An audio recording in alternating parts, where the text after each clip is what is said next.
Motion.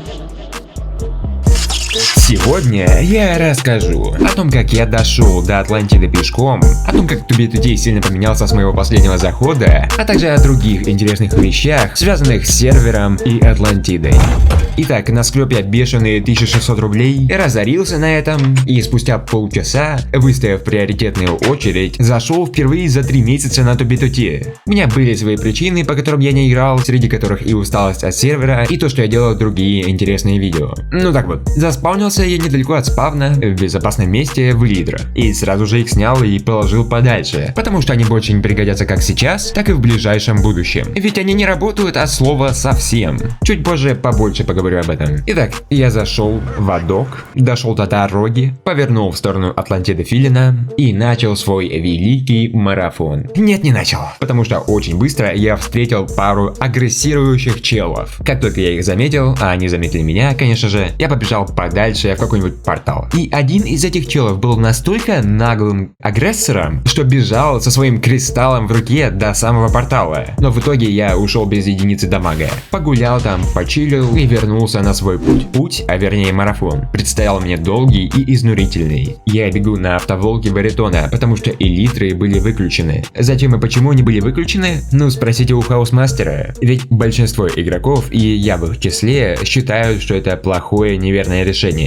Элитры позволяли сотням игроков передвигаться по всему серверу на довольно большой скорости. Учитывая огромные масштабы мира, это было почти необходимо. Геймплей благодаря элитрам был быстрым и довольно захватывающим. Но давайте взглянем на это с другой стороны. Год назад на элитрах летали в основном владельцы платного клиента Future, то есть только пара тысяч опытных игроков могли истреблять воздушное пространство. Затем, примерно весной 2020 года, появился бесплатный Камеблю, где Элитра Fly работал так же хорошо, а то и лучше, чем во Фьючере. Естественно, это привело к тому, что летать стали гораздо больше игроков. Возможно, это-то и не понравилось Хаусмастеру, то что основной геймплей ToBe2T стал намного менее ванильным и гораздо более читерским и простым. Сейчас для передвижения есть новый прикол. Botfly, летание на лодке, он позволяет летать и еще быстрее, чем на элитрах, и при этом лодка не ломается. Но есть он только в 2 платных читах. Это означает, что только ограниченный круг игроков может летать. Ограниченный круг пользователей Botfly такой же, как раньше ограниченный круг был с элитрами.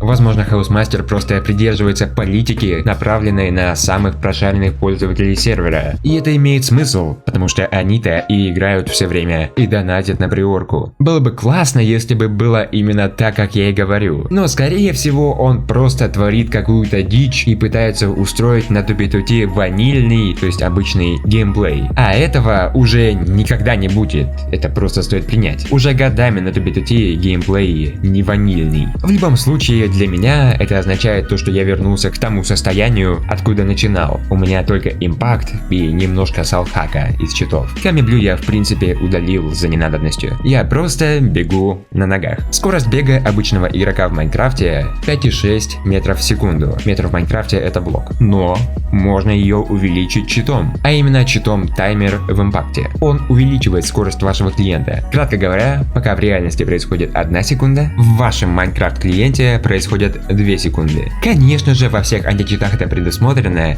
и бешеный спидхак вы нигде не поставите. Но немножко можно. На ToBe2T можно поставить значение таймера 1,18, и скорость бега становится уже не 5,6, а 6,6, а в час это повышение с 20 204 блоков до 23 841 блока. Для меня это существенно, потому что бежать мне много. Как вы видите, я немножко подлагиваю из-за таймера, но это нормально, терпимо. И если ставить больше 1,18, то лагает больше. Когда я вышел за 50 000 от спавна, людей стало совсем 0. Значит, что я мог не париться, не осматриваться совсем, а тупо идти на баритоне. И иногда ставить кровать в верхнем мире, чтобы засейвиться. Я врубил автоит, чтобы персонаж сам ел, когда голодает. Вот настройки. А на такой дистанции, как у меня, он голодал часто. И за весь путь я съел пару целых стаков мяса. А мясо, я напомню, это самая насыщающая еда в игре. Пока я шел, мне было настолько легко и нечего делать, что я играл на телефоне в Brawl Stars. Люблю, знаете, поиграть в Brawl Stars на переменке с пацанами, а потом посмотреть челленджи Влада А4. Чисто хайповая, классная тема, а чё нет? Кстати, про базу Филина. По ней есть новости. Помните мой план «Анальные черви», о котором я говорил в видео про поиск баз? Если нет, я напоминаю. Скажем, если бы среди вас, желающих найти базу, были бы 10 людей, которые реально хотели ее найти, то вы бы могли скооперироваться и за неделю проверить радиус в 100к и найти нашу базу. И именно по этой причине мы и не говорили, что база находится в пределах 100к. Мы ведь тоже не дурачки. Так вот, из анонимного источника пришла информация, что группа игроков решила воплотить этот план целиком в жизнь. К сожалению, у них ничего не выйдет, потому что условия сейчас сильно другие, уж поверьте. В какой-то момент я чисто посмотреть, затестить, запустил чит с работающим полетом на лодке. И как видите, я летаю весьма быстро и эффективно. Естественно, у него свои ограничения, типа вы не можете пролезть в проход в 2 блока, поэтому вам нужно 4 или 6. Лодка может сломаться о случайные блоки. Лодка не проходит сквозь мобов, поэтому останавливается об свинозомби, которые встречаются часто на дороге. Но это ничто по сравнению со следующей особенностью. Если вы залетите на еще не прогруженный чанк, вас кикнет с сервера. Поэтому таким образом я пролетел лишь 10% пути. Повторюсь, чтобы чисто его затестить. И нет, я не расскажу, как использовать Bloodfly по уже названным, а также другим причинам. Не буду говорить, сколько я прошел, естественно, но шел я 3 дня. Дошел до нужного места, осмотрелся, свернул с хайвея, и тут началось самое муторное. Путь по чистому аду пешком. И не просто копание туннелей. Я старался не оставлять ни единого следа за собой. Прокопанные туннели я застраивал обратно и не оставлял блоков на полу, потому что они не пропадают со временем и являются лишними следами. И старался вообще ничего не копать, а идти просто так, выключая ломание блоков. К сожалению, это просто не всегда было возможно. Я даже чьи-то чужие блоки забирал с собой, чтобы уж наверняка. Когда ты двигаешься таким образом, твоя скорость, соответственно, очень мала. Но все мои действия — это необходимые меры безопасности, чтобы базу не нашли. Все-таки Филин над ней старался не 1 неделю. Я, естественно, ценю его труд. Итак, спустя долгие часы копания и застраивания, я дошел до места. Почти. Сделал портальчик.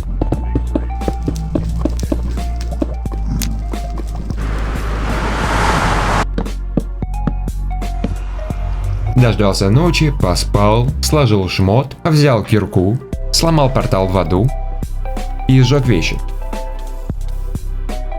И, естественно, сломал портал в обычном мире.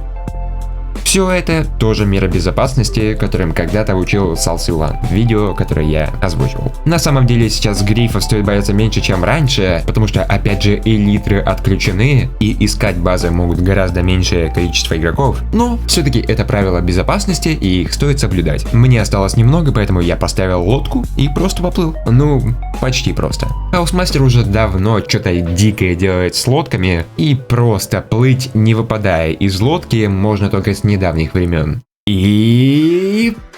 да.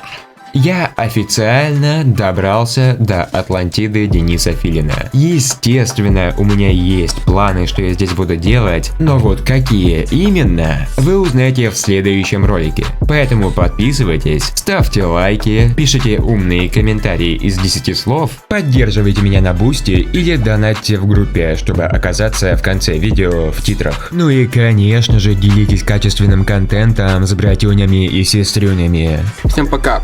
Хорошего дня, удачного вечера, балдежного времени попровождения. Всем удачи, счастья, балдежа. Всем пока. Всего наилучшего. Спасибо за поддержку, спасибо за понимание. Спасибо за хороший комментарий. Спасибо за плохие комментарии. Спасибо за лайки. Спасибо за дизлайки. Я всем рад и всем доволен. Гель для душа.